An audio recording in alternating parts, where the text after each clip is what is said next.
ادھر ظلم ہوتا ہے ان کے اوپر، ان کی زمینوں پہ قبضہ ہوتا ہے، قبضہ گروپ ہے یہاں، کیونکہ انصاف نہیں ہے.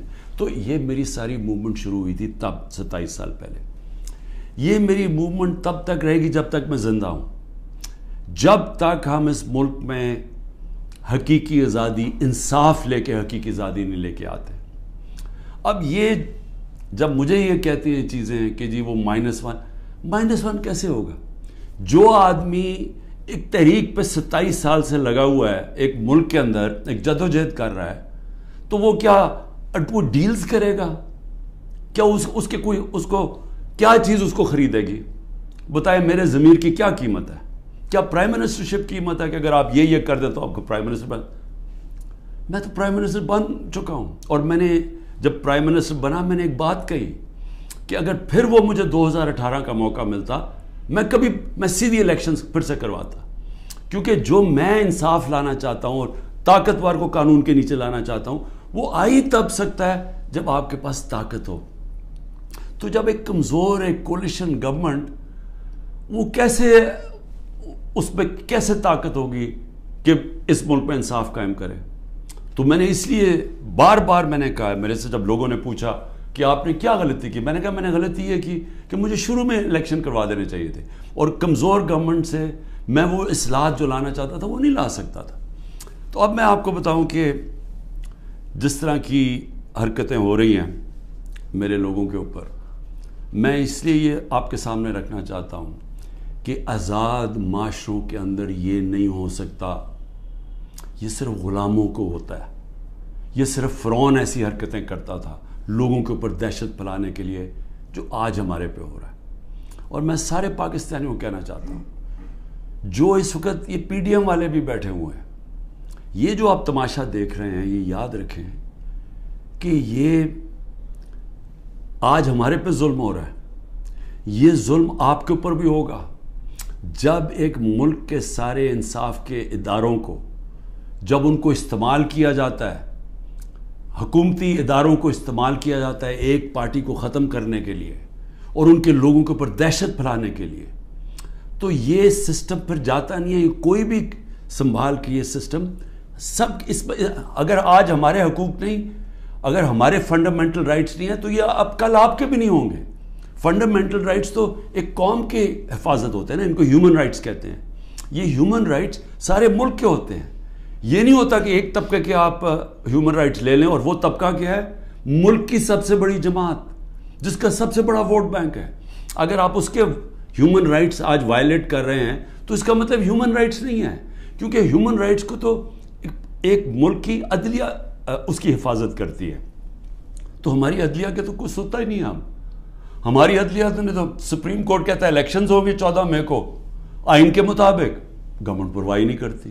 تو گورنمنٹ آگے کیوں الیکشن؟ یعنی یہ تو اس کا مطلب کہ اس وقت طاقت کی حکمرانی آ گئی، کیونکہ جب آپ آئین سے باہر نکل گئے تو قانون سے باہر نکل گئے، اس کے مطلب جو طاقتور چاہے وہ کرے گا. تو یہ سارے ملک کو افیکٹ کرے گا، یہ تباہی سارے ملک پہ آ رہی ہے. تو ہمارے لوگوں کو جو مجھے صرف افسوس یہ ہے کہ کوئی فرق نہیں کیا جا رہا. جو تحریک انصاف کا ہے اور جو وہ کھڑا ہو کے کہنے کے لیے تیار نہیں ہے لیڈرشپ میں سے کہ میں پارٹی چھوڑ رہا ہوں، اس کے اوپر ہر قسم کا ظلم ہو رہا ہے. ان کی بزنسز بند کر رہے ہیں، ان کے فیملیز تک پہنچ گئے ہیں، ان کے بچوں تک پہنچ گئے ہیں. ہر قسم کی بلیک میل، رات کو گھس جاتے ہیں گھروں میں، گھر تباہ کر کے رکھ دیتے ہیں، لوٹ لیتے ہیں گھروں کو ڈاکہ مارا جاتا ہے، جو ملتا ہے اس کو پکڑ کے لے جاتے ہیں. اگر وہ سارے تو چھپے ہوئے ہیں، ان کے رشتہ داروں کو پکڑ کے لے جاتے ہیں. یہ تو بدترین دنیا کی ڈکٹیٹرشپس میں، یعنی وہ نظام جن کی دنیا مثال دیتی ہے، ہٹلر کا جرمنی، سٹالن کا رشیا، سوویت یونین، یہ ان خوفناک ظلم کے نظاموں میں اس طرح کی چیزیں ہوتی تھی جو آج ہمارے اوپر ہو رہی ہیں. میرے پاس عالیہ حمزہ کی بیٹیاں ہیں، میں نے کل ان کو ملا، 3 بیٹیوں کو. 1 مہینے سے اس کو بند کیا ہوا عالیہ حمزہ. کیا اس کا قصور ہے؟ اس کا والد وہ میرے پاس آئے، انہوں نے بتایا کیسے گھر میں گھس کے انہوں نے ساری چیزیں توڑ دی، ان کی ٹی وی توڑ دیے، 2 آدمی انہوں نے لاٹھیاں پکڑی ہوئی تھی، جو چیز آئے توڑ کے چلے گئے، جو چیز 2-3 اچھی چیزیں پسند آئیں اٹھا کے لے گئے. تو یہ کون سے ملک میں ہوتا ہے؟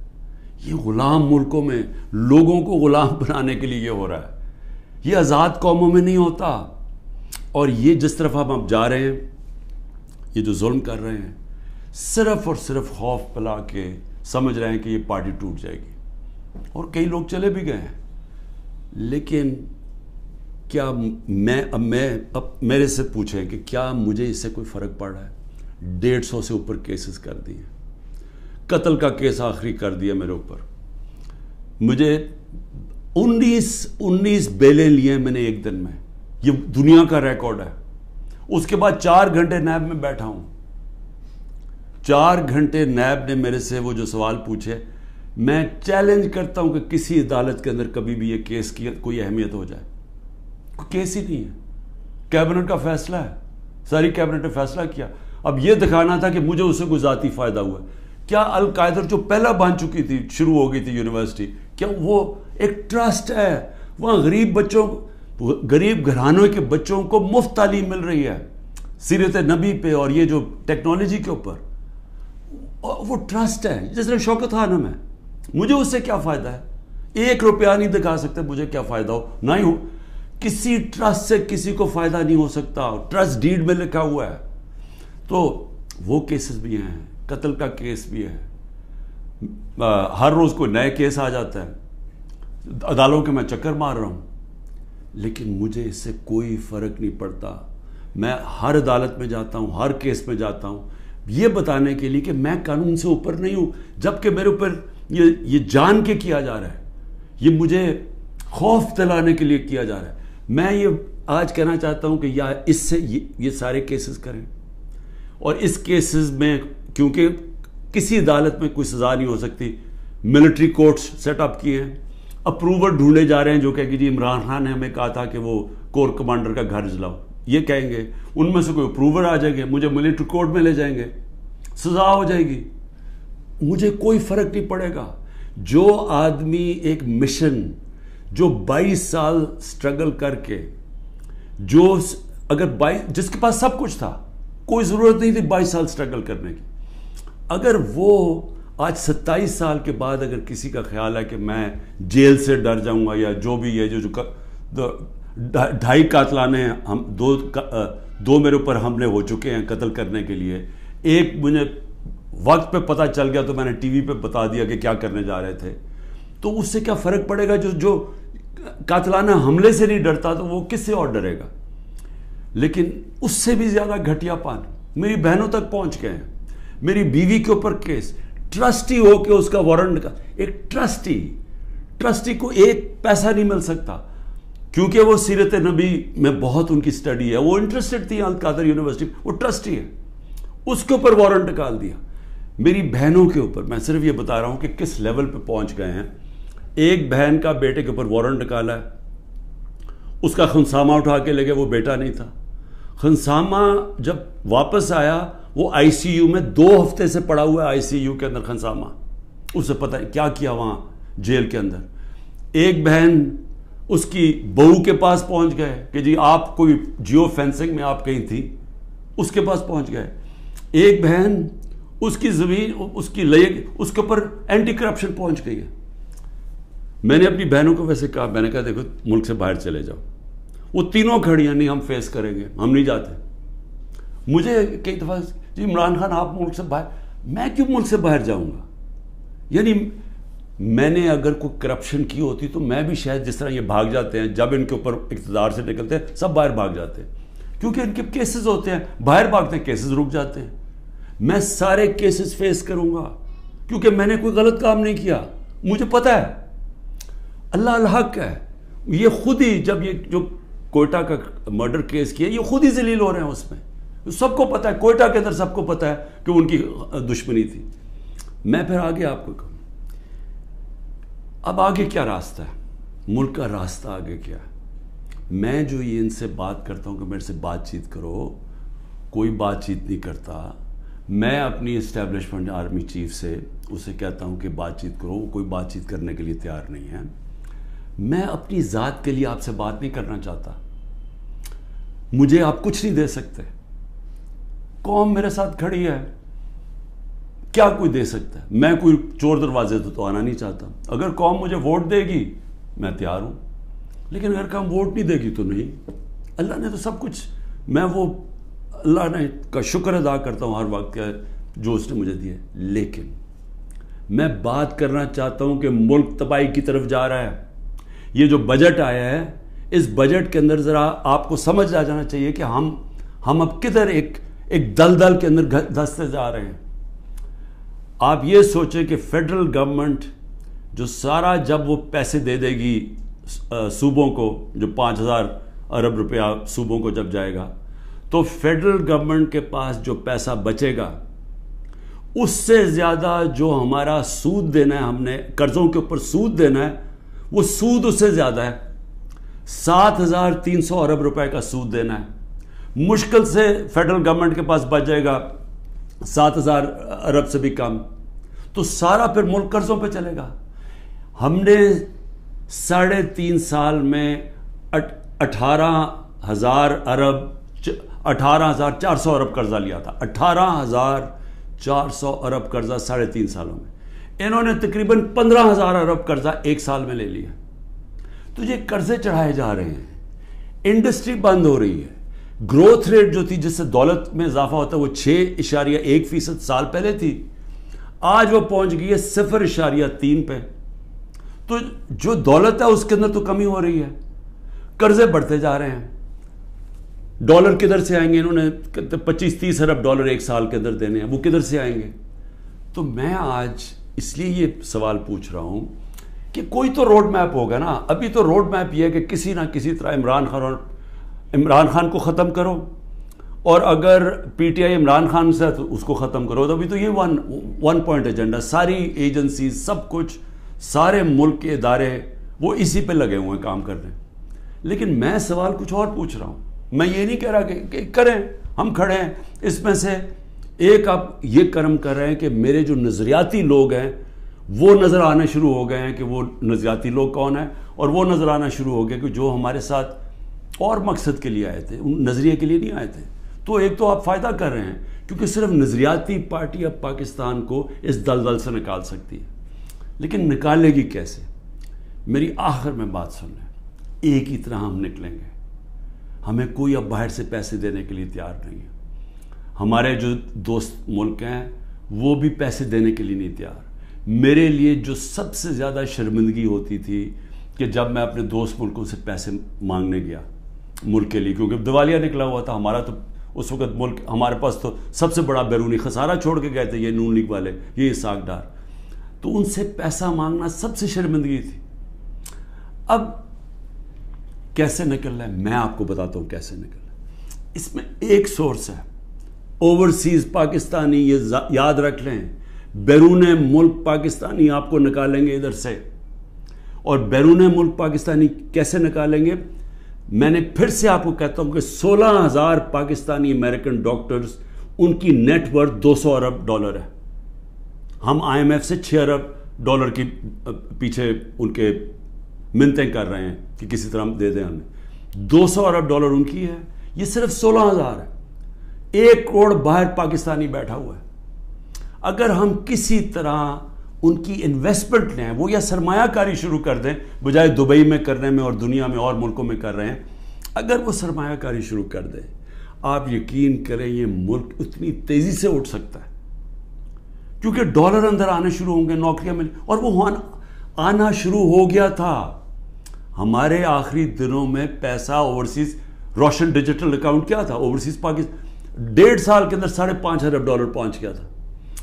اوورسیز پاکستانیوں نے انویسٹمنٹ پلانز بنا لیے تھے. ہماری یہ جو راوی پروجیکٹ اور یہ جو بنڈل آئلینڈ کا پروجیکٹ تھا, وہاں باہر کی کمپنیز, بڑی بڑی کمپنیز آ رہی تھی ڈالر انویسٹ کرنے کے لیے, جب انہوں نے NOC واپس لے لیا سندھ گورنمنٹ میں. دیکھیں, بچانا اس ملک کو اوورسیز پاکستانی. جب چائنا نے اور ہندوستان نے اپنی اکانومی کھولی تو اوورسیز چائنیز اور اوورسیز ہندوستانیوں نے پہلے انویسٹ کیا تھا. ہمارا بھی وہ انویسٹ کریں گے, لیکن اس کے لیے جب تک انصاف کا نظام ہم ٹھیک نہیں کریں گے, قانون کی بالادستی, رول آف لا, جب تک ہم یہ نہیں قائم کریں گے ان کا پیسہ نہیں آنے لگا. تو چیلنج اب کیا ہے؟ رول آف لا ہم نے ختم کر کے رکھ دیا. پہلے 140 ملکوں میں سے پاکستان 129 تھا رول آف لا میں. اب جو یہ انہوں نے کریک ڈاؤن کیا اب تو یہ بالکل ہی نیچے گر گیا ہے, اب تو وہ بنانا ریپبلک بن گیا ہے. تو جب رول آف لا ہی نہیں ہے, انویسٹمنٹ کیسے آئے گی؟ انویسٹمنٹ نہیں آئے گی, دولت میں اضافہ کیسے ہوگا؟ یہاں تو اس وقت پاکستانی پیسہ باہر بھیج رہے ہیں, پاکستانی ڈالر لے کے بیٹھے ہوئے ہیں, کیونکہ وہ کسی کو اعتماد ہی نہیں ہے. تو جب تک ہم اس ملک کا نظام ٹھیک نہیں کرتے, جو میں 27 سال پہلے انصاف کی تحریک لے کے نکلا تھا, رول آف لا کی تحریک, وہ جب تک اب ہم قائم نہیں کریں گے, پاکستان کے نظام کو ٹھیک نہیں کریں گے, گورننس سسٹم تب ٹھیک ہوگا, ادارے مضبوط ہوں گے. اور جب لوگوں کو اعتماد ہو جائے گا کہ ہمارے, اب جب میں اپنی سرمایہ کاری کروں تو یہاں کا جو قانون ہے, جو ان کی لا انفورسمنٹ ہے, جو ان کی عدلیہ ہے, وہ میری سرمایہ کاری کی حفاظت کرے گی, میرے سے فراڈ نہیں ہونے دے گی. یہ جب تک اعتماد نہیں ہوتا پیسہ نہیں آنے لگا. اور اس کے لیے جب تک کہ حکومت نہیں آتی جو پبلک مینڈیٹ سے آئے, جس کو پبلک سپورٹ کرے, جس کو بڑا ووٹ ملے اور پبلک کی سپورٹ سے آئے, صرف وہی بڑے بڑے فیصلے کر سکتی ہے. نہیں تو ان کو تو آپ نے دیکھ ہی لیا ہے کیا کیا انہوں نے, سوائے مہنگائی کر کے, تاریخی مہنگائی 38% پہ, انہوں نے کیا کیا ہے؟ انڈسٹری بند ہو گئی ہے, بے روزگاری بڑھ گئی ہے, گروتھ ریٹ, انہوں نے اور کیا کرنا ہے؟ تو یہ جو ابھی تک تو گیم پلان میں یہی کھچڑی پکنے لگی ہے نا. آگے نئی آ گئی ہے, نئی جماعت ایک کریٹ کر دی ہے, ہم نے بھی اپنے بڑے بڑے اچھے 27 سال پرانے ہم نے لوگ وہاں بھی بھیج دیا ہیں ان کے پاس, اور ضرورت ہے تو حکم کریں ہم اور بھی بھیج دیتے ہیں. لیکن اس سے ملک ٹھیک نہیں ہونے لگا. ملک ٹھیک تب ہوگا جب ایک public mandate, free and fair election کے بعد ایک مضبوط گورنمنٹ آئے گی. اور میں اپنی اسٹیبلشمنٹ کو آج پھر سے کہتا ہوں, نظر ثانی کرے, ملک تباہی کی طرف جا رہا ہے. اور جب یہ تباہی جس طرف جا رہا ہے, اور IMF کی اگلی کنڈیشنز آئیں گی, جس طرح انہوں نے مصر اور سری لنکا میں انہوں نے کنڈیشن لگائی, وہ کیا ہے کہ فوج کا بجٹ کام کرو, دونوں جگہ انہوں نے کہا. تو یہ تو ہم ادھر جا رہے ہیں کہ ہم اپنی سیکیورٹی اینڈ میں کمپرومائز کریں گے, اور ایک دفعہ سیکیورٹی کمپرومائز ہوگی اس ملک کی تو ہمارے جو دشمن بیٹھے ہیں وہ ملک توڑنے کے لیے تیار ہیں. تو میں اس لیے آپ کو کہہ رہا ہوں, مجھے کوئی ریلیف نہیں چاہیے, مجھے کوئی آپ کی مدد نہیں چاہیے, میں مجھے یہ سمجھے کہ یہ جو سارا کچھ ہو رہا ہے انتقامی کارروائی, مجھے چھوڑے میری بہنیں باہر جانے کے لیے نہیں تیار. وہ تو عورتوں کے اوپر تو کبھی اس ملک میں ایسے نہیں ہوا, لیکن ملک نیچے جا رہا ہے. اور اس لیے وقت کم ہے, جس طرح دن بڑھتے جا رہے ہیں ہم اور اپنے ملک کو تباہی کی طرف لے کے جا رہے ہیں. صرف قانون ختم ہو چکا ہے. کسی کو اس وقت, پھر سے میں کہتا ہوں, جب عدلیہ اپنے فیصلے نہیں کروا سکتی, جب آئین کی کوئی پرواہ نہیں کر رہا, جب پولیس کھلے عام گھروں میں گھس کے لوگوں کے گھر لوٹ رہی ہے اور اٹھا کے لے کے لوگوں کو جا رہی ہے, کلیکٹیو پنشمنٹ دے رہی ہے, تو اس ملک میں تو اب باہر کے لوگ کیا سوچ رہے ہوں گے؟ بتائیں نا, بیرون ملک پاکستانی جو آپ کا بڑا اثاثہ ہے وہ کیا سوچ رہا ہوگا؟ وہ کوئی سوچے گا کہ پاکستان میں پیسہ لگانا ہے؟ تو اگر انہوں نے نہیں لگانا تو اور تو اس وقت کوئی ہے نہیں. جب تک ہم ملک کی ایکسپورٹس نہیں بڑھاتے, وہ تو ٹائم لگے گا کہ ہم اپنی ڈالر انکم بڑھائیں. تو اس میں تو صرف ایک ہی انٹرم میں تو صرف اوورسیز پاکستانی مدد کر سکتے ہیں. شکریہ. پاکستان زندہ باد.